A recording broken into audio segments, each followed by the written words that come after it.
This episode of The Matt Feret Show is brought to you by the Brickhouse Agency. Brickhouse is a boutique independent health insurance agency that focuses on finding the right Medicare coverage for folks across the country.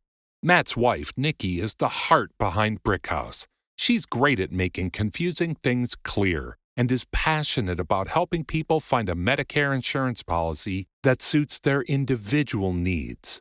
To schedule a free one-on-one appointment with Nikki or a member of her team, head on over to brickhouseagency.com or simply call 844-844-6565 and someone will help you schedule a phone call or a Zoom meeting. The consultation is free because the insurance companies pay Brickhouse, not you.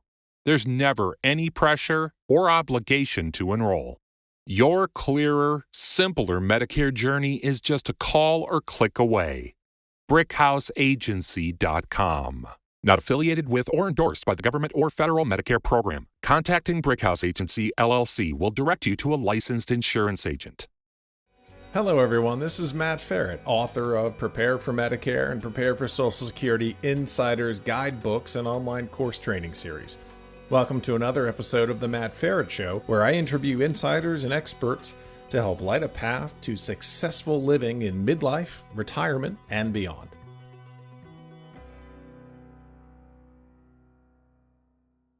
Dr. Brandy, welcome to the show. Hey, it's great being here. Looking forward. Tell everybody what you do, how long you've been doing it, and how you help people.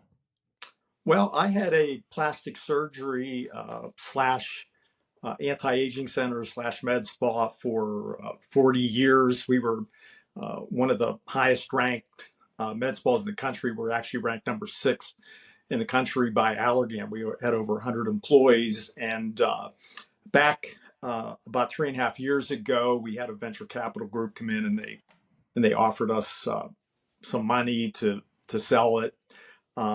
So there's some other people now with all those headaches. But my story, how I got into cancer lifestyle coaching, it really started in 2017 when I got diagnosed with multiple myeloma, which is an incurable blood cancer.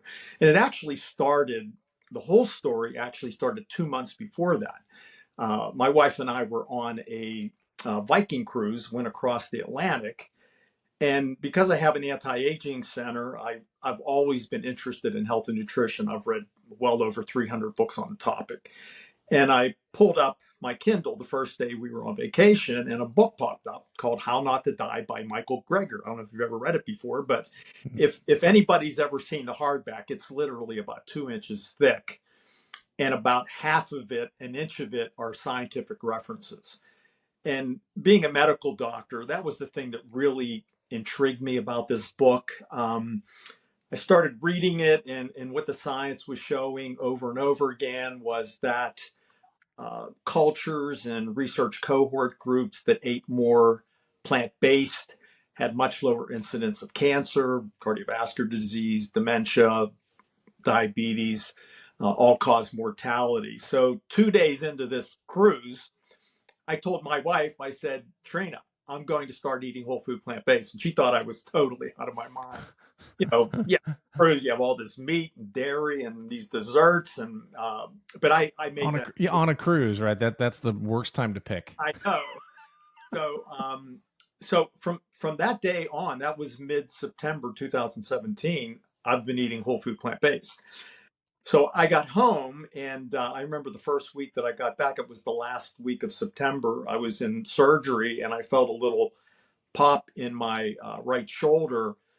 And I didn't think a whole lot of it, but it just kept getting worse and worse. And then I remember it was the end of October. My wife and I went on a little trip in Portland, and it was starting to keep me up at night. And it was really concerning me. And I even mentioned to my wife, I said, Trina, I think I have bone cancer.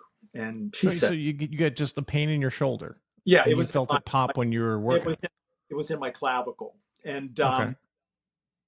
and it was there when I was just sleeping, which really concerned me. And my wife kind of poo-pooed it off. She goes, "Oh, you're one of the healthiest people I know, so that kind of made me feel good, but it kept getting worse. And then one evening, it was November 10th, 2017. I remember the exact date. We are watching television.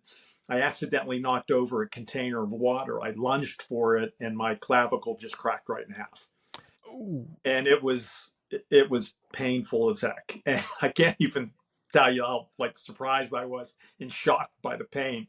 But anyway, my wife went down and she got like a shoulder sling, and I went into work the next day. And I always am a fanatic about how I keep my hair. I always like it combed, but I couldn't even comb my hair because I couldn't raise my right hand.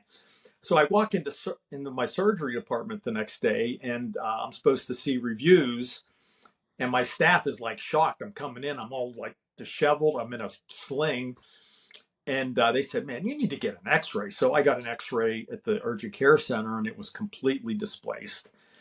I went to a friend of mine who is an orthopedic surgeon. He ordered an MRI. Friday night, he calls me. So that happened on a Sunday. Friday night, he gives me a call and he said, "Hey, Nick," that's my nickname. He said, "You know what? You have a tumor in there." He said, "It's either multiple myeloma or you have a metastasis from some kind of cancer." And it was devastating. I mean, my brother came over, my family. I mean, they're all crying. I'm like devastated. I mean, all of a sudden, your life is like totally rocked.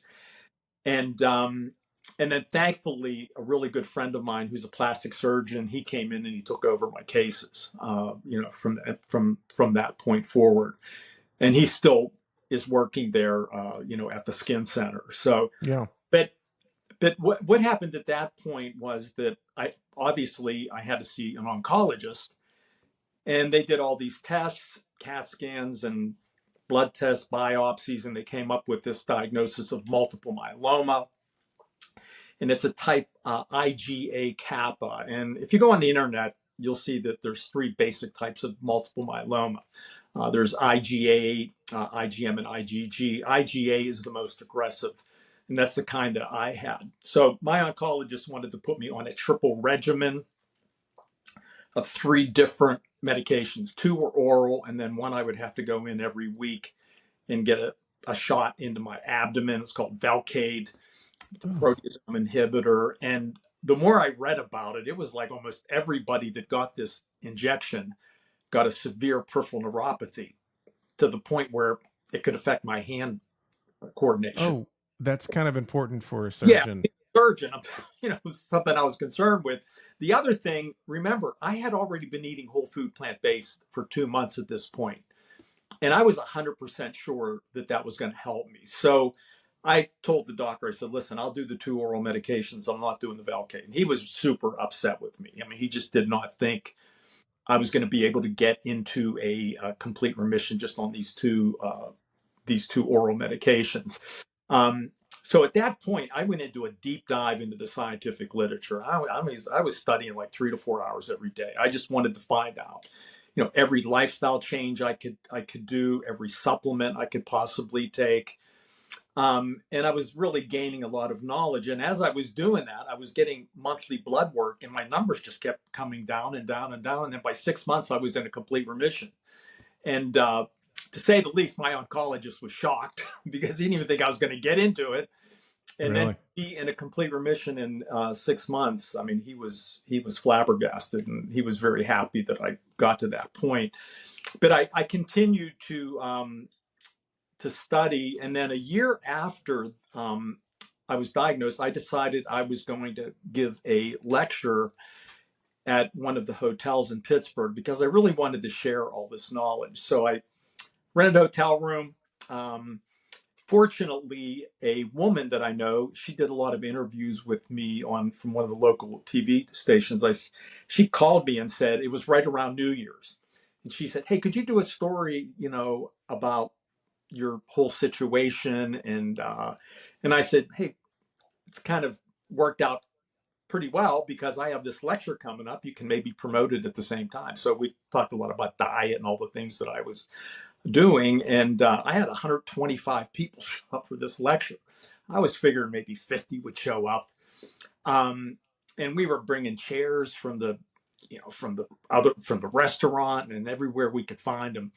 And So I gave this lecture. I thought it was going to go an hour. It ended up going 2 hours because a lot of the people that were in the audience were cancer patients. Mm-hmm. And they were just interrupting me and asking me questions because they were interested in what I was talking about. And then at the end of the lecture, I had a standing ovation. And I've never had a standing ovation for anything in my life. I Fifth grade Star Spangled Banner, nothing, huh? kind of, I think they felt sorry for me. I don't know what it was, but it was either they felt sorry for me, or I personally think it was because the people in the audience thought that they were at the mercy of the chemo drugs, the surgery, the radiation, and there wasn't anything they could do to enhance their chances of having a long life and a high quality of life. In fact, after the lecture, I had quite a few people come up to me, ask me questions, and I remember this one lady very clearly. She has what I have, multiple myeloma, and she was definitely overweight. I would say she's obese. And she told me that she asked her oncologist if she should change her diet. And he said, "Oh, no, just keep eating what you're eating. You'll be fine." And she looked me in the eye and she said, "Doctor," she goes, I just knew that couldn't be right, that I should just keep doing what I'm doing. And I had other people, it was the same kind of a theme that was occurring over and over again, that, most oncologists, including mine, I mean, they know very, very little about health and nutrition. In fact, in medical school, I don't know if you know this, but at most, I remember I went to Hahnemann, it's Drexel now, back in the 70s. But we literally had about 2 weeks of health class, and it was like a junior high school health class. It was like Food pyramids and vitamin C and all that. scurvy. It's like, who in the hell gets scurvy nowadays? So I mean, it was really honestly ridiculous. So Right. most medical doctors really are very deficient in nutritional education.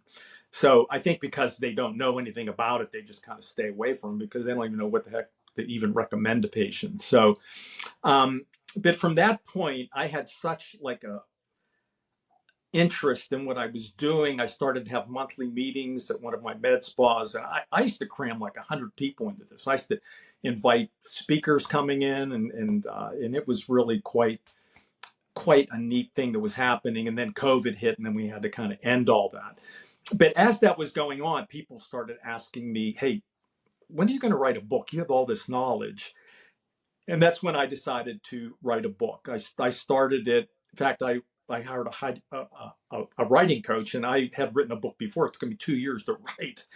And the idea of it was just, it was just something that I just didn't want to go through another 2 years of doing that. But this writing coach told me that if you wake up every morning and you write for 1 hour, you can write a short book in 1 month, you can write a medium book in 2 months, and you can write a long book in 3 months. Oh, wow. So I started on Memorial Day, and it was Memorial Day of 2000, that would be what, 2018. I woke up every morning and I wrote for an hour.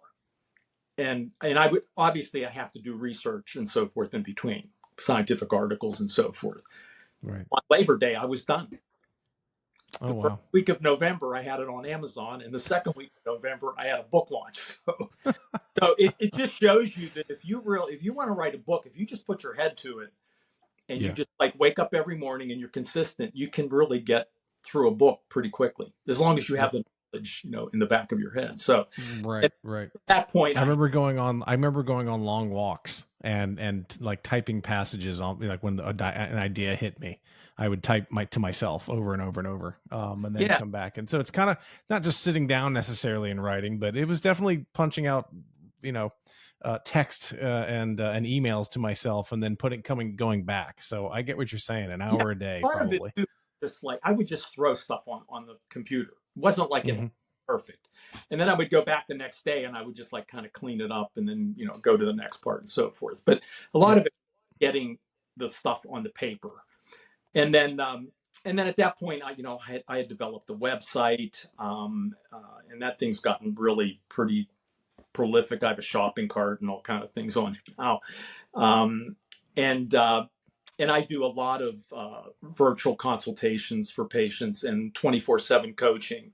And most of these people have, they're either actively in cancer or they are in remission. I have people stage 4, I have people stage 3, 2. Some people were in a stage 3, now they're in a remission, and I'm just trying to help them stay in a remission. So I do a lot of that. I mean, that takes up a lot of my time, is really, doing a lot of this lifestyle coaching. And then I have some lab monitoring and so forth that I do on my website. I have one test that's really interesting. It's called a gallery test. This would be something that a lot of your audience would be interested in. It's mainly for people over 50.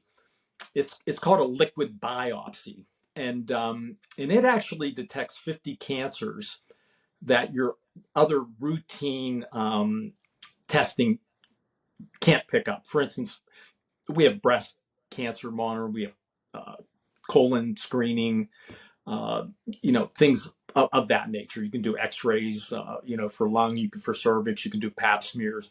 So we have screening for like 6 different cancers, but we really don't have screening for like rectal cancer, pancreatic. You can actually pick up a stage 1 pancreatic cancer with this Gallery test, Hmm.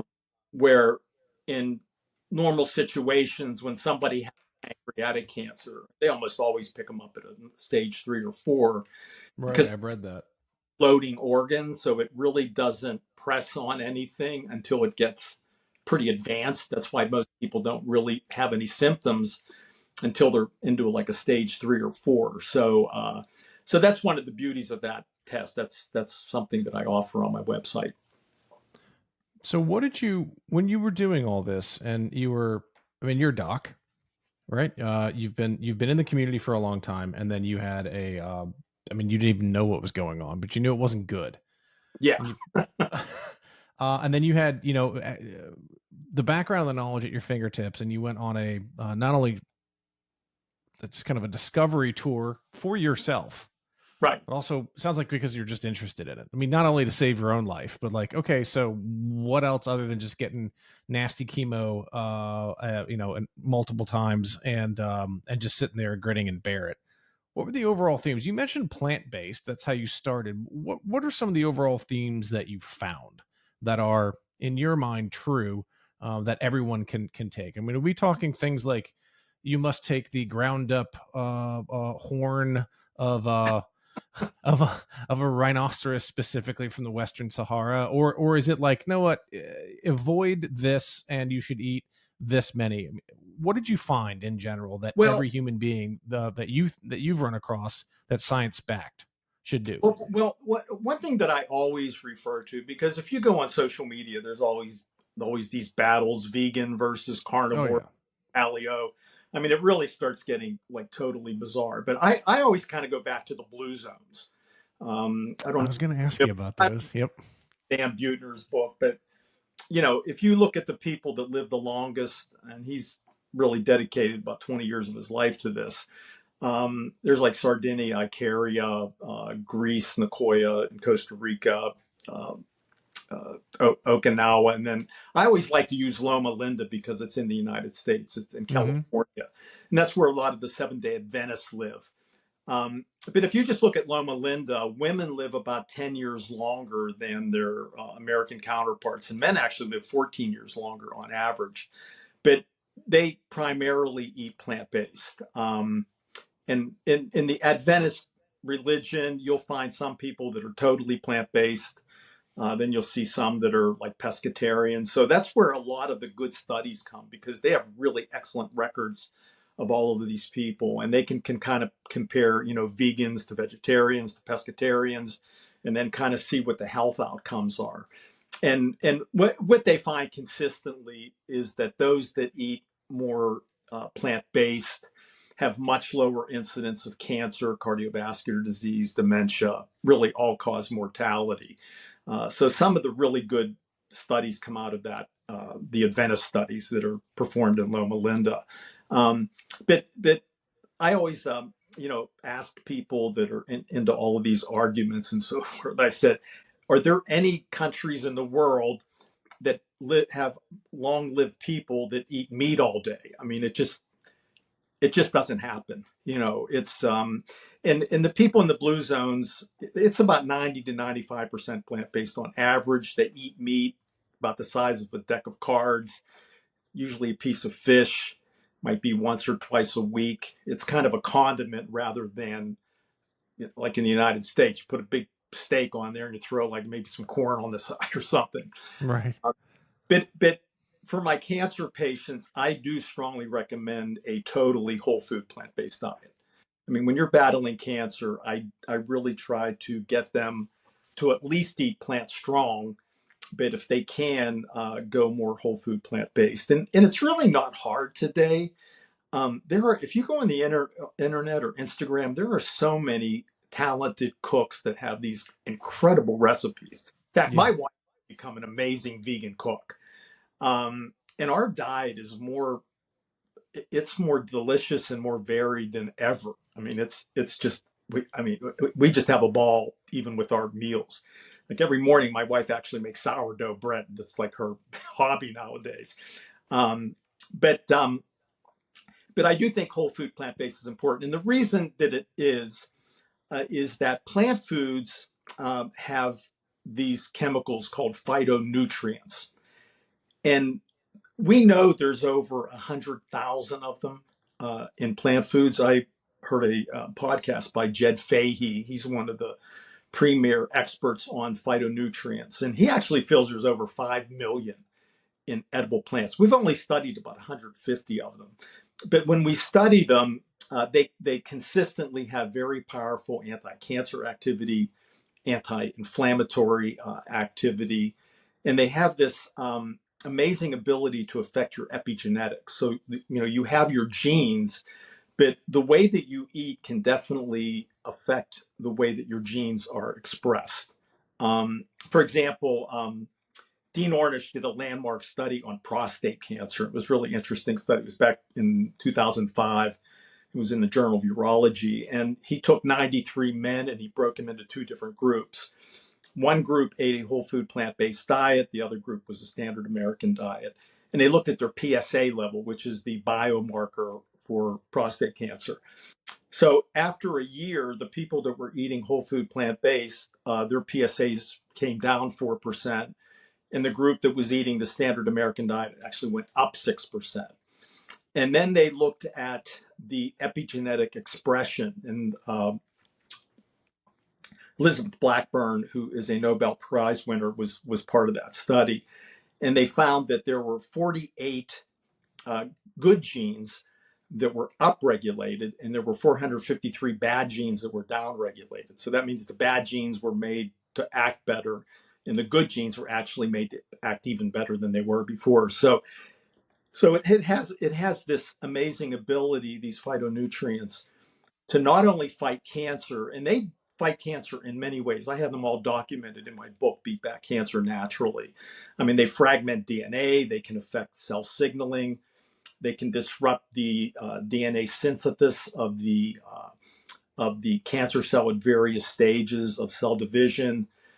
They can help tumor suppressor genes. So there's a lot of different ways that they actually fight cancer. And one of the things that I really promote in my book, and I actually have a supplement that I developed mainly for my convenience and for my patients' convenience, but there's like 16 different freeze-dried powders that I put in my morning coffee every morning. And I have them all documented in my book. But freeze-dried powders, for example, if you get a blueberry freeze-dried powder, you get them on Amazon, like for a bag of it's like $25 or something. It'll last you for like 3 months.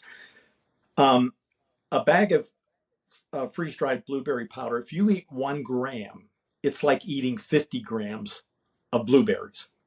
Because most people don't realize fruit and vegetables, like 90% of it is water. So once Mm-hmm. you get all the water out of it, all the phytonutrients are like super packed into there. And these powders are amazing. In fact, there's one video I just did on my Instagram on these freeze-dried powders. There was a study they did in China that was really pretty incredible. They took people that had early esophageal cancer. And esophageal cancer, for your audience stuff, they don't know this. I mean, that is the second most deadly cancer next to pancreatic cancer. And they put them on strawberry freeze-dried powder, a quarter cup every day for 6 months. And before they did it, they went down with endoscopy and they took photos of the cancer. And then they took photos of where the area was 6 months later. Well, 50% of them had complete elimination of the esophageal cancer. Just because of strawberries, or were they And the doing other things? Yeah, and a quarter cup's a lot. And they didn't change their diet or anything. It was just the freeze-dried powder. And then 86 at least had the cancer get smaller. And on the video that I have on Instagram, I show the photographs. I mean, it is pretty mind-blowing. But it just shows you the power of these phytonutrients. And the other thing that I have a good lecture on my website about the synergy of phytonutrients. So for instance, there's one study where they had breast cancer cells and they applied onion extract to it. And it killed about 25% of the cancer cells. And then they did grape extract that killed about 50%. Then they did a half and half solution. So you would figure it would kill maybe 33% because it's like, half of each. No, it killed like 75%. So there was like this synergistic effect. And there's tons of studies that I go. There's ones on carotenoids with prostate cancer and so forth, that when you combine, teas together, or you eat different foods. And that's why I'm a big proponent of people eating at least 30 different plant foods per week. And that doesn't mean servings. That means you could have a salad with like 20 different plant foods in it, and then you're up to like 20 there. And you could have a soup with 10, you're up to 30, right there. That's probably the easiest way to get up to 30 plant foods per week. But when you eat a variety, it helps your microbiome. In fact, the American Gut Project, that's directed by Dr. Robert Knight in Colorado, it's one of the largest studies on the gut microbiome. He's analyzed over 15,000 stool samples, and they found people that ate over 30 different plant foods in a week had by far the healthiest microbiomes compared to people that were eating 10 or less. So the ones that were eating 10 or less had a lot of antibiotic resistant bacteria, they had a lot of pathogenic bacteria, and they had the less diverse and less healthy microbiome. And those gut bacteria control 70% of your immune function. I mean, it is one of the most amazing. It's actually kind of where most of my study is right now. It is just a fascinating topic. The gut biome? 15 years ago, I used to go to anti-aging meetings. If somebody talked about like gut bacteria, everybody would roll their eyes. They thought they were like nutcases. I mean, it's crazy how the science has just really proliferated on that. What so are you saying, and again, I haven't done anywhere near the research you did. Is it that the meat-based diet is actively harmful to you from a cancer standpoint, or is it because you're not eating more plants and you're eating more meat that you're not getting the stuff from plants that you should and could to prevent it or change it? Which one is it? Well, there's a couple things with meat. First off, if you're not getting grass-fed meat, you're really getting into a really, really bad situation. But what people don't realize is that when you're eating meat products, there's long-branched amino acids in there. So plants have plant protein, but they don't have long-branched amino acids. Leucine, isoleucine, valine, they're long-branched amino acids. When you ingest those, they send a signal to the liver to start manufacturing IGF-1, insulin growth factor 1. And we know through many, many studies that when you have elevated IGF-1 as an adult, you have much higher incidence of cancer. So my cancer patients, I check their IGF-1. I try to keep it between 120 and 160. And studies show that when you go on a plant-based diet, in 2 weeks, you can actually lower your IGF-1 by 20%. There's a group of Laurent dwarfs in Peru. They can't make IGF-1. They have a mutation. There has never been a single case of a Laurent dwarf ever getting cancer. So IGF-1 is something that definitely jacks up when you are an adult. And the reason you don't want high growth factors as an adult is that as you age, every day you are getting more and more DNA mutations. For instance, Nikhil Munchki wrote a really good article in Nature, which is one of the premier journals. And he said, by the time you are diagnosed with cancer, you have about 5,000 DNA mutations in that cancer cell. And by the time you relapse, you're up to about 12,000. And a lot of the mutations, after you get cancer, it's all these drugs, that people are taking. I mean, they're carcinogenic in themselves, and Right. they're causing mutations. That's why when I have cancer patients, the reason I really try to get them on a whole food plant-based diet is plants have 63 times the antioxidant power compared to meat. Kind of give you an example. If you eat one sweet potato and you put a little tablespoon of cinnamon and a pinch of clove on it, that's 263 ORAC units. So ORAC units are the way that we measure the way that food can neutralize what are called free radicals. So free radicals are molecules with an unpaired electron that really cause a lot of these DNA mutations. A typical standard of breakfast, let's say an Egg McMuffin, then for lunch, like a Big Mac, and then for dinner, a steak, and I'll put some parsley on it for some extra antioxidants.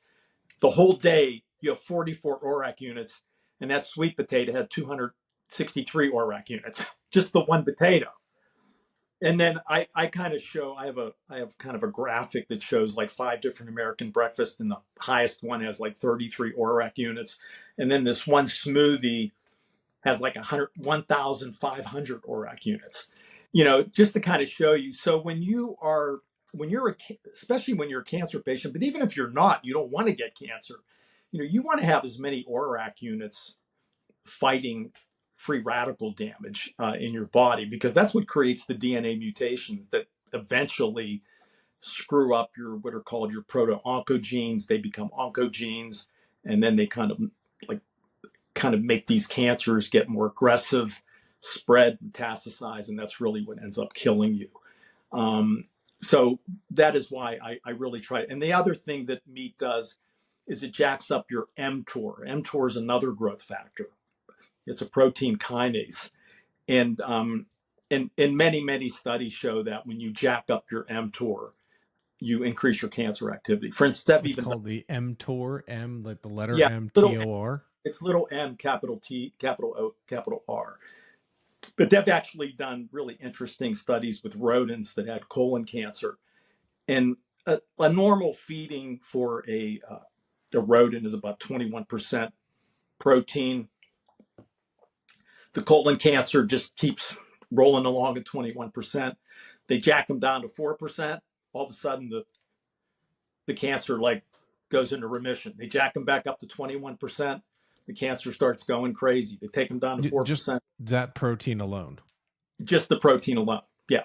So protein is in most Americans are protein overloaded. I mean, they're eating way more protein than they need. And that's why these carnivore diets are really super, super dangerous. I mean, there was a study that was done by David Lawrence and his group in Nature, that really prodigious journal. And they did a study where it was a 5-day study, crossover study, where they put one group on a plant-based diet and they analyzed their microbiome, their gut bacteria, before they started the diet. And then they put the other group on a carnivore diet. And even within 24 hours, the gut microbiome started to change dramatically. On the plant-based diet, the good beneficial bacteria started to proliferate, and they create these short-chain fatty acids that have these incredible anti-cancer, anti-inflammatory effects. The people on the carnivore diet started to proliferate these pathogenic bacteria. And it was very, very dramatic. At the end of 5 days, the gut microbiomes look completely different. And these pathogenic bacteria do not make short-chain fatty acids. They secrete endotoxins. They secrete secondary bile acids that are very carcinogenic. And they have been correlated with, for instance, colitis, colon cancer, and so forth. So, in fact, I was listening to a podcast the other day. It was another podcast I did, so I was listening to some of the podcasts. There was a trainer, and he was carnivore and he was bragging. Like he said, I never fart. And he goes, my stools are like really, really nice and skinny. And I'm thinking, man, your gut microbiome is totally effed up because when you have a healthy gut microbiome, you are definitely passing gas a lot. You're moving your I hate to be gross, but I move my bowels like 4 times a day. And when you're eating plant-based, your stools are huge. Most people don't realize that a stool is 60% bacteria. I mean, that, so if you have like this little skinny stool coming out, I mean, you really don't have any healthy bacteria in there that are creating like a good, healthy stool. So, but these gut bacteria are really quite amazing. And the other thing that they do is most people don't know this, but serotonin is your happy hormone. But when you Yep. take a antidepressant, it's a serotonin uptake inhibitor. 90% of your serotonin actually is secreted by your gut bacteria. And 50% of your dopamine comes from your gut bacteria. And then there's like 30 other neurotransmitters that are released by your gut bacteria. And they control 70% of your immune function by sending signals across the colon cells to your immune system. So they tell your like T cells, your B cells, where to go, how hard to fight, when to back off. If the inflammation's getting out of control, they tell the T regulatory cells, hey, you guys need to like back off a little bit. So when you have a healthy microbiome, you have a much healthier immune system. And the best way to do that is when you eat plant-based, you're going to be getting I'd probably eat like 60, 70 grams of fiber every day. The average American's getting about 15 grams. I mean, you need at least 30 grams of fiber to be healthy. Only 3% of the population is even hitting 15. Men 30 to 50, 0% even need 15 grams of fiber per day. I mean, it's pathetic. And that's why we have a lot of the sickness that we do. I mean, our diabetically deficient.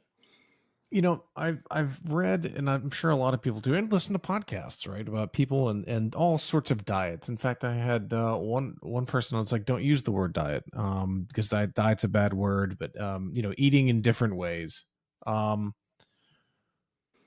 there are a lot of people out there that will say, like, stop cancer or get cancer, and it's all, it's food is medicine, right? The food is medicine, but you're an actual doctor saying that you went through this experience, and then what your diet was doing was helping you beat this thing. So how do consumers listen to someone like you with a medical background, and filter out what's real and science-based and fact-based, like you've said is in your book and the papers that you've written, versus some of the other things on the internet that are people trying to sell whatever, a white paper, a training Well, course? How do you, is it necessarily the MD behind the name, or is it just the fact-based, research-based stuff? yeah.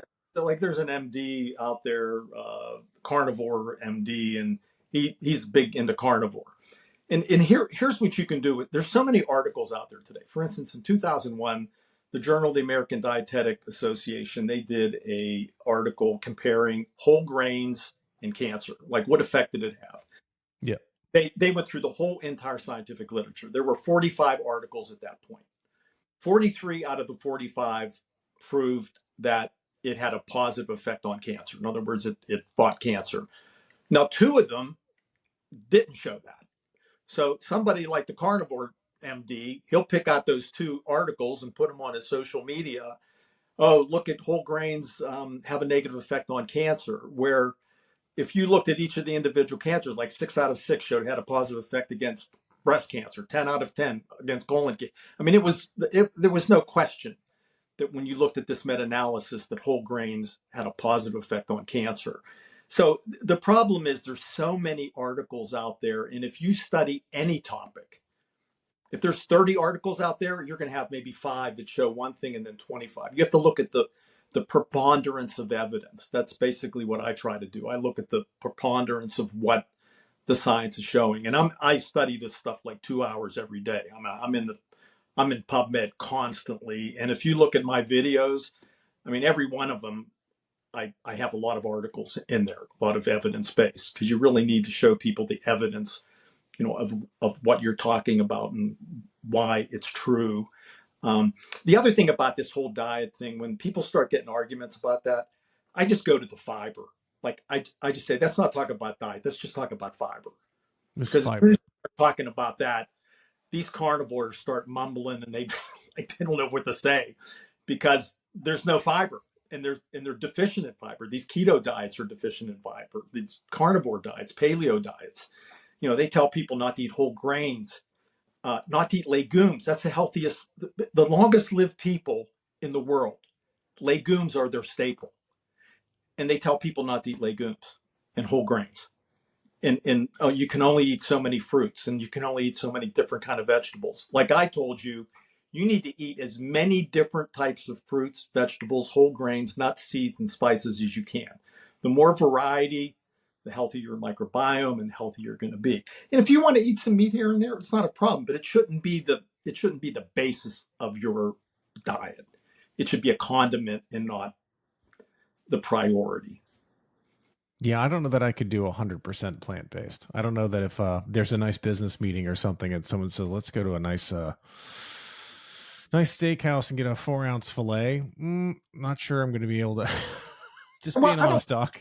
I don't really think that's a problem. And like I said, the people in the blue zones, they'll have a piece of, they'll have a piece of meat. Usually it's fit, once or twice a week. It's about the size of a deck of cards, but it's not like something they're eating every day. Like I think most Americans, there's meat on the plate on every meal. And I don't think that's a good idea. For athletes, do you find, or have you done anything specifically for people who are being told, right, if they're lifting weights and, as you age, or you lose bone mass, you lose body mass, and people are out there lifting weights and doing cardio. And part of that is, I guess common knowledge is, you need to increase your protein intake to make sure that it's creating, and you're keeping muscle tone and foundation. How do you balance, or A, is that correct? And B, how do you balance that with the don't eat so much protein unless it's a whole can of beans, it's hard to get the type of protein that people talk about and keeping high muscle as an overall percentage of body weight. Question: How do gorillas have all that? They're vegans. How do they get all that muscle? How about steak? How about the steak that you eat? There's a grass-fed cow. All he's eating is grass. How does he get all that muscle? What's really interesting, there was a recent study in the Royal Proceedings, and it was one of the most amazing studies I've ever read. It gets back to the gut microbiome. It was a rodent study, but Firmicutes was the bacteria that was doing this conversion. They fed them sugar and cornmeal. That's all they fed them. And put a carbon radioisotope on the carbon so they could kind of trace where it was going. So it went all the way down to the colon. The Firmicutes bacteria actually converted the sugar and the cornmeal into all of the essential amino acids. And then they followed it up through the bloodstream and then incorporated itself into the muscle. So your microbiome can make all those essential fatty. Because I always would wonder, how can a gorilla get all that muscle? How can that cow get all that muscle? How does that rhinoceros get all that muscle? So, so I will tell you, if you are like heavy bodybuilding, you need to up your protein a little bit because you're trying to build muscle. But I will tell you, the average, I don't know if you know this, the average lifespan of a bodybuilder is 47 years of age. Because they're basically, I've never heard that. Yeah, it's true.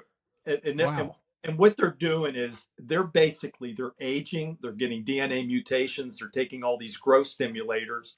And that is the worst combination. DNA mutations in the environment of growth stimulators like IGF-1 or mTOR.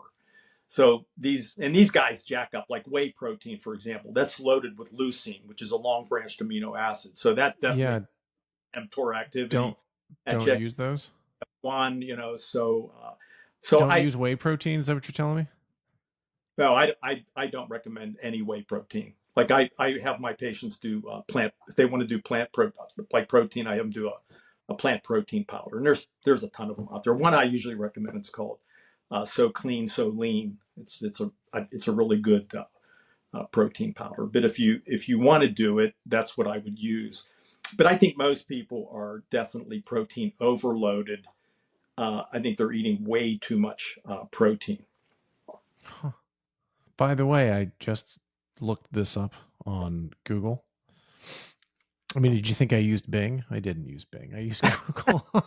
Like everybody else, it says yes, and I can't read it. Conclusions: mortality rates of bodybuilders within the cohort were 34% higher than those in age-matched general U.S. male population. Cause of this increased mortality is currently unclear, but supports the possibility that the use of performance-enhancing drugs and the unique competitive training, e.g., extreme weight changes, may contribute to deaths. Wow. I think a lot of it is it's the gross stimulation in the environment of DNA mutations.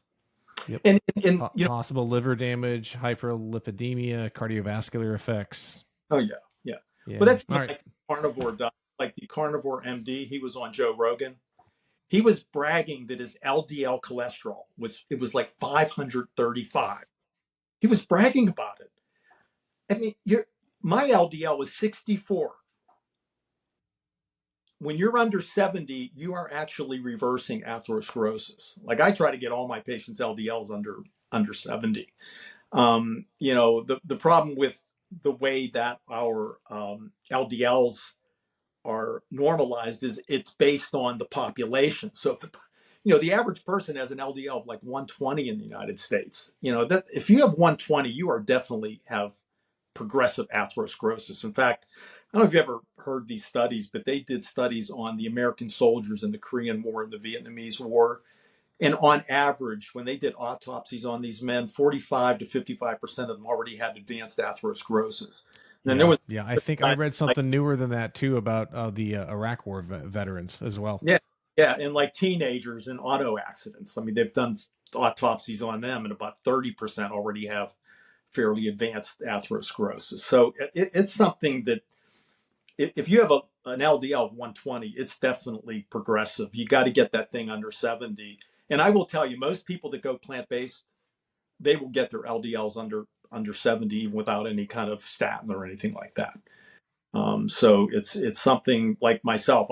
Mine gets down just with before I started, my LDL was like 124. Now it's 64. I mean, it came down that far just eating plant based. Wow.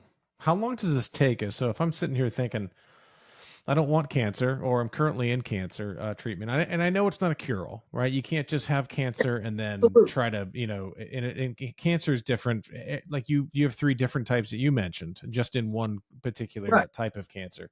Well, like, what's the perspective here? So it's not only a prevention piece you're talking about in terms of being plant-based, but during cancer treatment or before it, what's the right perspective for folks to have? Well, what I do, a lot of the patients that I have are in remission. And when I tell them, I go, hey, you know what? If you had another chance to change any of your habits, what would you change? And my basic precepts are plant-based diet. There are certain supplements that I recommend, daily exercise, stress management, trying to get at least 7 to 8 hours of sleep every day, detoxing. I get into an infrared sauna almost every night with my wife, and I have one of those ones where your head sticks out. I think it's important to really sweat every day. Make sure you're drinking a lot of clear, filtered water. Get a reverse osmosis because you would not believe what is in your tap water. I mean, there's even chemo. Yeah. I mean, I, I've had my water checked before I had a filter on it. There's like 3 columns of heavy metals, hormones, chemotherapy, you can't believe what's in the tap water. So you have to get rid of that stuff.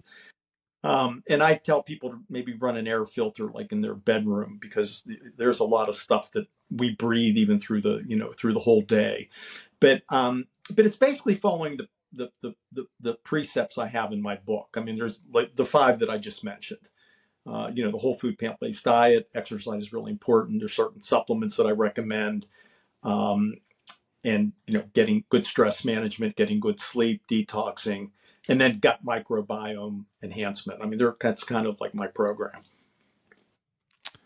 Um, good work. Tell me about the people who have taken, you've taken through the program before. Have you seen in terms of incident rates of cancer coming again or not? And I don't mean like, you've written a journal that's been double blind tested, Well, but what do you see as some but of the outcome that keeps you going, that keeps you out there trying to spread this word and try to help more people? well, I will tell you, because I was asked this on a podcast before, and I've really never really kind of worked the numbers out, but people that got into remission, I can't think of one person that's come out of remission that I have coached.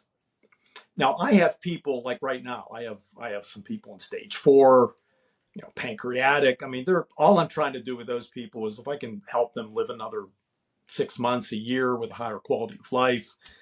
I have a couple people stage 2, stage 3. So I'm going to treat them differently. If somebody's stage 4, I typically am looking for someone near them, maybe for IV vitamin C, for ozone treatments, hyperthermia treatments. I mean, there's other things you can do once you get to that point. I personally don't, I do everything through telemedicine. So I find somebody in their area that I think is highly qualified if they get to that point. So when you get to stage 4, you need to start pulling out all the stops. And one thing I want your audience to know, I am not one of these people that tell them that you can kill cancer just with food. I think people that promote that on the internet, I just think it's horrific. Because I have one woman, for example, just passed away, 33 years old. She was diagnosed with breast cancer at 29. She did the Gerson therapy for a year, where you do 6 coffee enemas every day, and you drink like 13 juice drinks, and you're not allowed to eat soy, and all these different restrictions. And it kept getting worse. Then she went to another clinic in Austin, and they were doing methylene blue with ozone, mistletoe, and it kept getting worse. And by the time she came to me, she was like stage 4. This thing was like going out of control. And I told her, listen, you need to do some conventional medicine. You need some chemotherapy to get this. The cure rates are high with conventional medicine with breast cancer. You need to do both. Yeah. And her husband just texted me about a month ago. He said, she was dead. I mean, it was, and look, so a lot of these people think they can get away with just doing it with food and supplements. And that just, anybody that promotes that is a quack in my view. You really should not do that, because you need to take the best of both. Take the best of conventional medicine, take the best of alternative, and that's how you're going to get the best outcome. Well said. Any other questions about this topic that I didn't ask or that we didn't cover that I should have? Not really. I would say if somebody wants to start introducing more plants into their diet, a good way to do it is like maybe the first week, maybe just do like a couple plant-based breakfasts, for example, and maybe the second week, and then be learning some recipes. There's all, like when I do consults, I send people like 10 different recipe books, because there's amazing recipes out there nowadays. And maybe the second week you add maybe a couple lunches, and you just kind of gradually work your way into it until you're maybe plant strong. Like I like to use that word plant strong, because plant-based kind of freaks people out. So it's like, hey, if you can just try to make your diet like plant predominant, try to get at least 30 grams of fiber per day, then you're going to be a much healthier person. So that's the way that I really try to introduce it to people, so that it doesn't kind of blow their mind, so they do it. And the other thing is, we were talking about passing gas, when you start eating more beans and so forth, there's an adjustment there too, because, So if you've got a partner or a spouse, you got to give them a little bit of heads up of how you're changing your diet. Yeah. So you will initially, but as you go along, it's less and less. So it's more, it's more manageable, but it's something you need to kind of gradually break into. Got it. Break into. Well, Yeah. See, I heard what you did there. I picked up on that. Well, it looks like my battery's ready to go out here. But Dr. Brandy, no, that was perfect timing for your battery and perfect timing for this. Thank you so much for being on the show. This was great. I really appreciate it. Yeah, I just wanted to let people know about my website. Yeah, do it. It's naturalinsightsintocancer.com. My Instagram site is Cancer Veggie Doc. I do a post every single day. And my book is Beat Back Cancer Naturally. You can get it on my website or on Amazon. So make sure you check them out. I'll put it all on the homepage and the show page as well, and all the notes. And Dr. Brandy, thank you very much for your time. I appreciate it. It was great. Thanks.